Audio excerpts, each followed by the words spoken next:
2003. Hausse des températures, sécheresse, catastrophes naturelles, le changement climatique et ses conséquences. On bouge, on déménage pour trouver du frais. Du sud à la Bretagne pour certains. Thomas Larabi, Garance Munoz.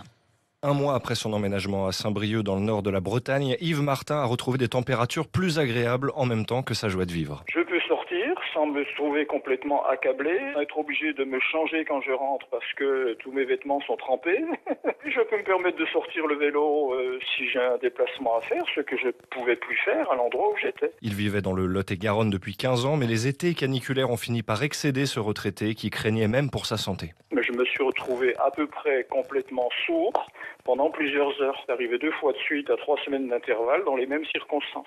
Franchement, ça m'a alerté. Pas spécialement eu envie que ça se déclenche quelque chose d'un peu grave, de type AVC ou ce genre de choses. Difficile de savoir combien de personnes déménagent à cause du changement climatique, mais ce phénomène prend de l'ampleur d'après Marine Denis, chercheuse sur les migrations environnementales. On n'est absolument pas un territoire qui est invulnérable. Il sait qu'il y a déjà des territoires qui sont soumis aux effets du changement climatique, donc le sud de la France par exemple, d'autres territoires comme c'est le cas dans la Drôme ou autour de la Camargue. Et donc c'est là où on observe des déplacements de population pour anticiper un risque à venir. Face à ce nouvel enjeu, la priorité demeure la réduction des émissions de gaz à effet de serre, selon elle.